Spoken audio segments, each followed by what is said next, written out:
शब्दगंधाचं हे 16वं साहित्य संमेलन खूप सुंदर झालं।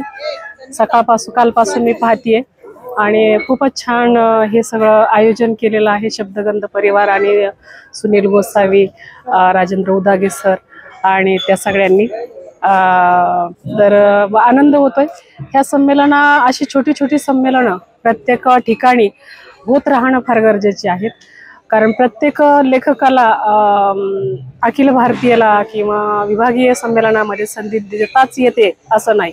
या संमेलनाचा पार्श्वभूमीवर अनेक छोटे मोठे लेखक आणि कवी यांनाही व्यासपीठ उपलब्ध होतं आणि त्यामुळे ह्या संमेलनाचं महत्त्व अखिल भारतीयला पूरक असं आहे असं मला वाटतं आणि अत्यंत दर्जेदार पद्धतीनं लोक इथं सादरीकरण करताना आपल्याला दिसतात। आता मराठी भाषेच्या अंगानं आणखी गंभीर पद्धतीनं काम करणं फार गरजेचं आहे।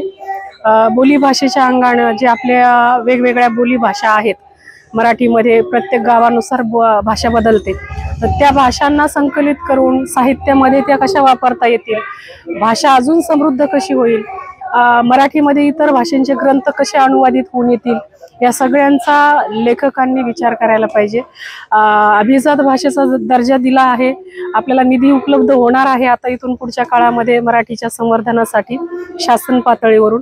तर त्या पार्श्वभूमीवर अशा छोट्या छोट्या संमेलनाच्या माध्यमातून मराठी भाषकांनी सुद्धा उत्स्फूर्त सहभाग नोंदवून आणखी आपली मराठी कशी समृद्ध करता येईल याचा विचार करायला पाहिजे।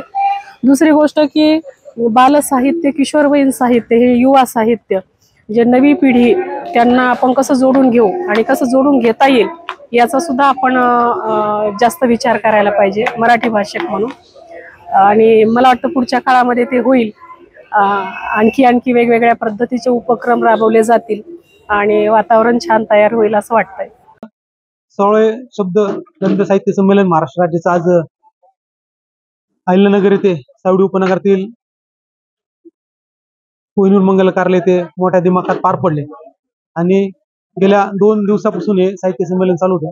प्रथम तर मी शब्दगंध साहित्य संमेलनाची जी टीम आहे त्या सगळ्यांच्याच मनापासून आभार मानतो। आभार याच्यासाठी की खऱ्या अर्थाने आपण जर पाहिलं की आजचं जे युग चालू आहे, या युगात साहित्य संमेलन घेणं किती गरजेचं आहे आणि ते जास्तीत जास्त लोकांपर्यंत जाणं किती गरजेचं आहे, याची जी महत्वाकांक्षा आहे ही आज इथं संमेलनात आल्यानंतर 100% निदर्शनास आली। आपण पाहतो की आजचा जो महाराष्ट्र राज्यातील असेल किंवा देशातील असेल किंवा जिल्ह्यातील असेल जो तरुण वर्ग आहे, हा पूर्णपणे समजा मोबाईल असेल किंवा इतर काही गोष्टींमध्ये व्यस्त आहे, पण खऱ्या अर्थाने जी दिशा देण्याचं काम आहे, ही दिशा देण्याचं काम हे साहित्य संमेलनातून घडत असतं। आणि माझी एक या ठिकाणी आल्यानंतर 100%ची 2 दिवसाची खात्री आहे की जर समजा साहित्य संमेलनाला जर तरुण वर्ग किंवा नागरिक किंवा सगळं नगर शहरातील नागरिक जोडले गेले तर त्यांच्या मनामध्ये बदल होऊन निश्चित त्यांच्या आयुष्यामध्ये बदल घडल्याशिवाय राहणार नाही, असं या ठिकाणी या संमेलनाचा समारोप प्रसंगी मला वाटतं।